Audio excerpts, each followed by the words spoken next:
So initially when I left school, I worked as a biological technician and I worked in a laboratory, and that was all very analytical and lots of processes involved.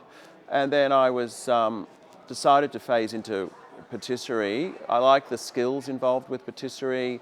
It's all very exacting. It's a science, so I sort of used a bit of a science background to sort of go into food and developing recipes and things like that. So I quite enjoyed that side of things. Excellent. Number two, tell us about your specialist training you undertook to achieve this goal and these skill set. What sort of training you undertook? So initially I did an apprenticeship in Sydney at the Siebel Townhouse, and then I worked in some fine dining restaurants and continued to develop my skills during a range of courses, workshops, travelling overseas, in particular Europe, England, France, and that just continue to evolve my skills that way. Do you find that skills these days, particularly your area, are things that you need to constantly evolve with the changes in foodstuffs, technologies, taste, flavours? Patisserie schools have evolved like exponentially in the last decade or two. And traditionally we were taught the basic pastry skills, of course, which is important, but today the patisserie schools are really technical and specialised and a real focus on specific detail and presentation. And so for an upcoming pastry chef, there's a lot of scope to be creative and use a lot of specialised skills. Excellent. I throw in the occasional one myself.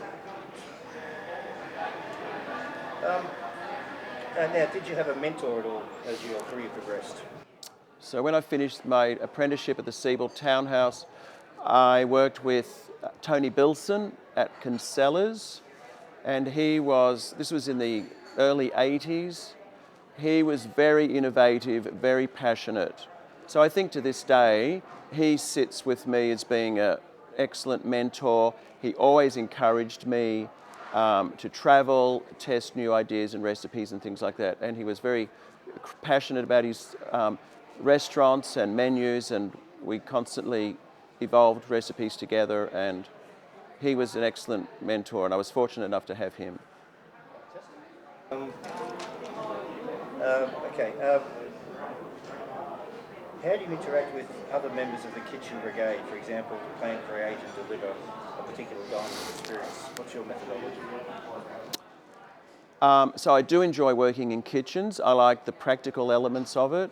So I'm not an aggressive person by any means. Often kitchens are quite, full on stress. They are stressful, but it's also very satisfying to get the day's work done, as long as you plan ahead. So I always encourage planning, writing down workflows and schedules, ticking the boxes to make sure things are done in the correct order, communicating with the staff politely, and just encouraging them to be creative as well, and also encourage discussion and feedback and things like this. One occasion was I was part of the team for the New South Wales Premier's Department Apprenticeship Mentoring Program. We had to design menus and present a dinner for about 200 people, of which several pastry apprentices were working with me directly, and I would mentor them, and we had to create a dinner for the Premier's Department, and that was really interesting, and the apprentices really enjoyed that. Plus we worked with other chefs who were creating all the other courses as well. So it was all part of a team, we all worked together, and so that was a really good training exercise and mentoring opportunity with apprentices, and encouraging them to work in the industry as well. So as a teacher mentor, which is my role currently at a college in New South Wales, I think mentoring students to be creative, be passionate about food, search the internet, especially Instagram these days. There's so much information and creative patisserie products around, which will encourage them to work in the industry and hopefully stay in the industry and then pass that knowledge on to other junior patisserie students coming through. What are the main disciplines involved in being a successful pastry chef? You have to be punctual, you have to be diligent and accurate with weighing and ingredients and things like that. You have to follow recipes, testing, reviewing presentation styles, contemporary presentation styles, using seasonal local ingredients, indigenous ingredients now, which are excellent and more available. So using that, Australia has a range of great products to use, and I think just using those effectively, not overcomplicating things, keeping everything simple, as long as the taste is there, flavour, texture, colour, things like that. With your role in the kitchen, what defines or disseminates the role of a pastry chef as opposed to chef cook? What's the major difference in the disciplines? Well, I think the disciplines are fairly similar in terms it's all preparation skills, personal skills, communication skills, producing food that is appealing to the style of the restaurant or the operation that you're working in. So we have a similar role, and obviously pastries would need to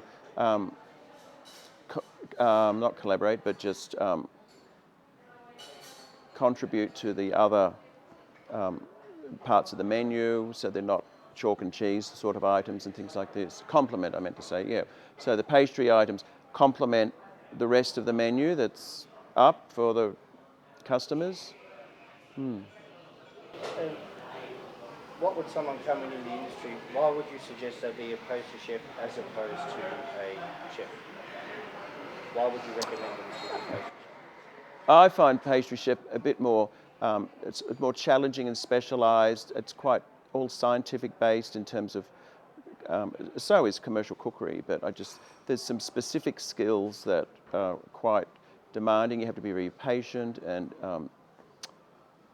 practice. With commercial cookery, obviously you can make a range of items and then you can possibly fix things up at the last minute. With patisserie, that's not possible. You have to weigh out things exactly from the word go, cook things properly, because what you don't do properly at the beginning will show up in the final product, and then you have to start again. So, is there a greater deal of experimentation and testing in being to create pastry-based products, the products that you create, compared to others?